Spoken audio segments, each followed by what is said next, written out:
If you can avoid these 5 common SaaS marketing mistakes, then you are guaranteed to scale your business. I've worked with over 300 SaaS businesses. Some succeed, some fail, and I've boiled it down to these 5 common mistakes that I see over and over again in the businesses that fail. In this video, I'm going to go through those steps one by one so that you can avoid those pitfalls. And by the way, I'm Ryan from Rocket SaaS, and if you want weekly tips in your inbox every Thursday, join saasmarketingweekly.com, which is my free newsletter.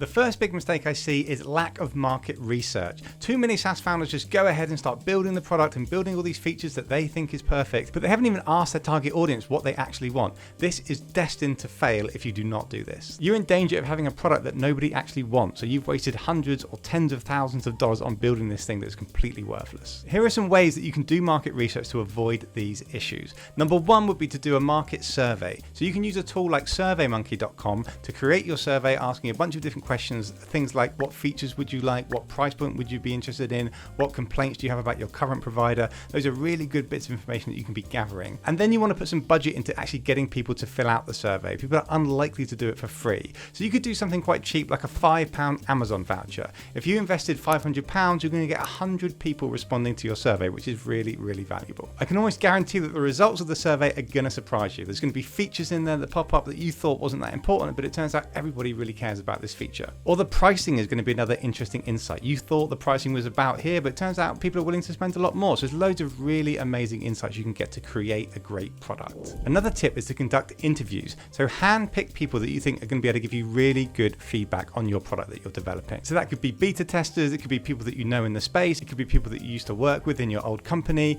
Take them out for lunch, buy them a drink, or just do a Zoom call and just ask them a bunch of questions about the product. Again, you might have to incentivize them to do this if you don't already have a close relationship, but hopefully there should be people in your market that you know that are willing to help you out with this. And this should unlock some really awesome insights for you. One thing I did in my business that really helped me scale was I took one of my ex-clients out for lunch, and he just gave me so much really insightful information about what his industry would want from an agency like mine. So I recommend you do that market research piece. My final piece of advice on market research is to do a waitlist campaign. If you're unsure about whether you should be developing this product at all, or maybe even a feature that you're thinking of developing, or like an integration, potentially do a waitlist campaign. So you create a landing page on your website and you drive ad traffic to it and organic traffic, and you say, would you be interested in this feature? Would you be interested in this product? If so, sign up to this waitlist. And if you get crickets and nobody signs up, then you know that it's potentially a bad idea. But if you get loads of people signing up, then you think, right, this is it. This is the right product, the right feature. Let's go for it. That's a very low cost way of testing something out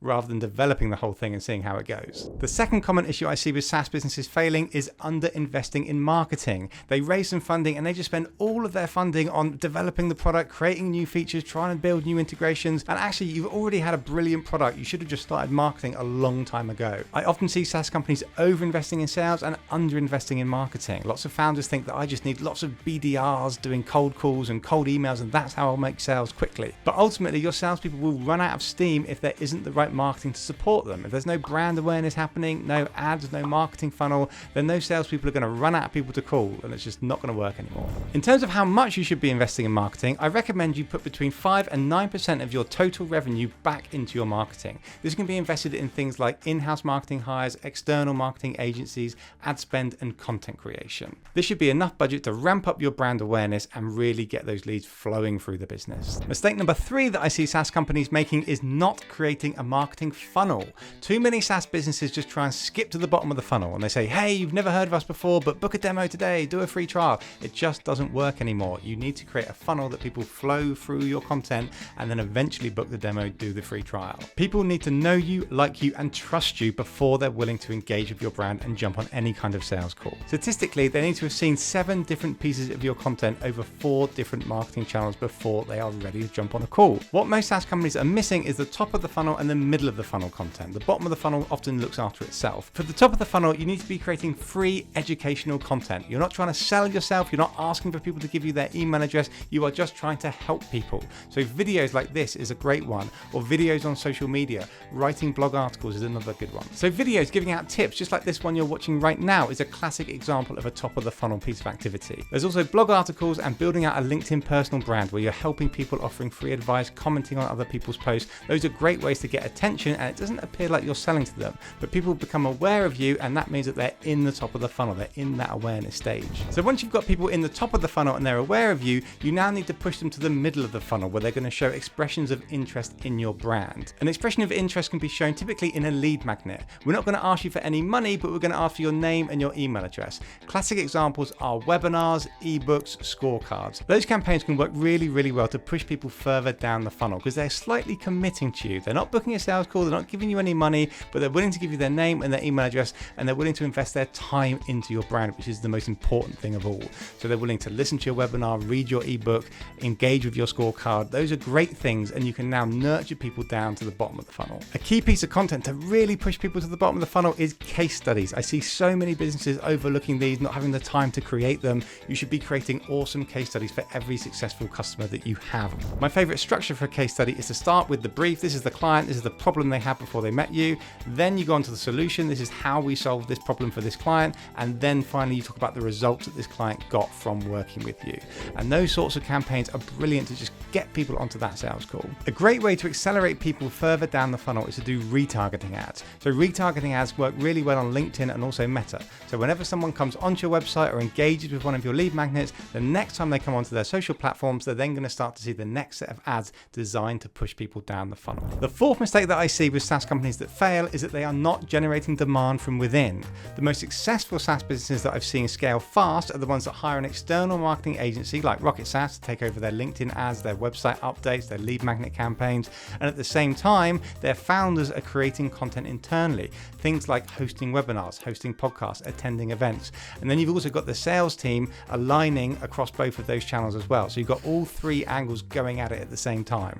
And that is how you get big results. SaaS companies fail when they just hire a marketing agency and just let them look after lead gen. They don't do any stuff themselves in-house. The reason for that is because that you in-house as the founder, you are the subject matter experts. You've got more knowledge than any agency that you hire will ever have. An agency can really help you accelerate that growth, but you really need to get your subject matter expertise out there in front of as many people as possible, and that's how you're really going to start to get results. So I recommend all the founders of the business work really hard to build up their LinkedIn personal brand. I also recommend that you do a monthly webinar and at least a bi-weekly podcast, also a weekly newsletter as well. And all of those things you can't really outsource to someone else because you really need to get your subject matter expertise in there. So do that yourself, do the minimal amount of work in terms of you're the person that's going to be hosting the webinar, hosting the podcast, but leave the other stuff to an external agency like the editing, the uploading, the marketing it, the creating ads, all of those things to boost it so that you can just move on to the next episode or writing the next piece of content. The fifth mistake that I see very often is companies only doing ads to the bottom of the funnel. People get ads wrong all of the time. They only do ads to say, do a free trial, book a demo, whereas that's not really the right philosophy that's going to get your funnel flowing. You want to also be creating ads that are pointing to the top and the middle of the funnel. So those things like webinars, ebooks, scorecards, videos that I mentioned earlier, you should be creating ads to drive traffic to them. A lot of people have objections to that because those are not the campaigns that are going to get an ROI, but you want to be thinking differently. You want to be thinking, if I just get people into the top of the funnel, I create great content, they will flow down the funnel and eventually I will get an ROI. So you need to think a little bit more long term. You can also create ads pointing to your case studies and your testimonials. These are not even lead magnets. It's just letting people know that you're a great company and eventually they will go on to work with you. So there you have it, my top 5 things to avoid when you're trying to scale your SaaS business. I've got another video that you might find really helpful. It's how to get your first 100 SaaS users. Just click here to open that video. And remember, if you want free weekly SaaS marketing tips in your inbox, join saasmarketingweekly.com. And don't forget to like and subscribe to this video.